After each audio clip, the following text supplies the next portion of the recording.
د جهان نیوز درنو لیدونکو السلام علیکم، وخت مو په خیر، ستړي مه شئ. د منظور پښتین تازه وینا. منظور پښتین په خپله تازه وینا کې څه ویلي دي؟ راځئ ټول له سره همدلته ویډیو کې وګورئ او چینل هم سبسکرایب کړئ. دا به ټول بیا په شریکه باندې لایحه عمل هغه اتیا کسان دی جوړ کړي، نوم د هغه قابل قبول دی چې څه هم وویل، خو چې یو مرکزیت داسې موجود وي، سیاست به د هر چا خپل وي، قومي او قبیلوي خبرې به د هر چا خپلې وي، خو هغه څه چې هغه زموږ د ټولو شریک دي هغه به زموږ د شریک د ټول کام د ټولو پارټو او د ټولو ضلعو د قبایلي مشرانو یو سټیټ وي، ټول به سره پرې ولاړ وو. د دغې دپاره به خیر دی. یوه ورځ مو نن تېره کړه، پرون مو تېره کړه، یوه سبا ده. دا درې ورځې تکلیف به تېر کړو، پر ځای د دې چې بیا شپې ورځې جاړو. د خپلو ملګرو په جنازو باندې د یقین وکړه د یو سیاسي لیډر دپاره تقریر ډېر اسان شی وي، خو چې د خپل ملګري د کټ سره ودرېږي هېڅ نه درنه جوړېږي. ولې ځان ته څومره بېغیرته انسان ته ښکاري چې بېغیرته خو په دې یم چې زما نه مړی شوی دی او په زور په ظلم یې رانه کړی دی.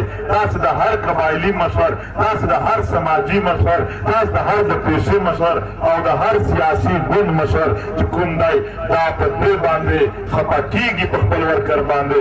راشه چې د هر ګوند د هر ضلع دی زه ورسره اتفاق کوم، هغه هم ورسره اتفاق کړي. د ټولو ګوندونو په مخ کې یوه خبره کومه، د ټولو قبایلي مشرانو کېدای شي د ډېرو ملکانو دا ګیله وي چې د پي ټي ایم ملګرو موږ ته پیغور یا بد رد ویلي دي یا د ډېرو سیاسي ګوندونو وي.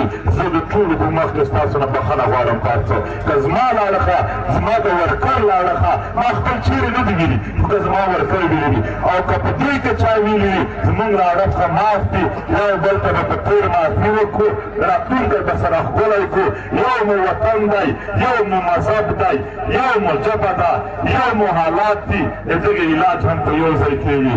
دلته ټیک ته په پارلیمنټ کې به د یو بل اختلاف وي سره، په اسمبلو کې به وي، په سیاسي نقطه نظر به وي، قبایلي به وي، خو البته هغه څه چې د ټول کام شریک دي په هغه کې به اختلاف نه سره کوو. د دې دپاره دا جرګه ده. زه هیله لرم چې انشاءالله خلک به د یوه دوه ورځې تکلیف را سره کوي. اوس یوازې د وسایلو خبره کېږي، بیا په نمبر باندې خپل نامونه دلته ورکړئ چې زموږ له اړخه زموږ د ګوند له اړخه به دا سړی تکلیف کوي چې موږ دا ټول خبرې د دوی واورو. دوی هم معلومات لري، په هر څه معلومات لري، دوی به هم خبره کېږدي.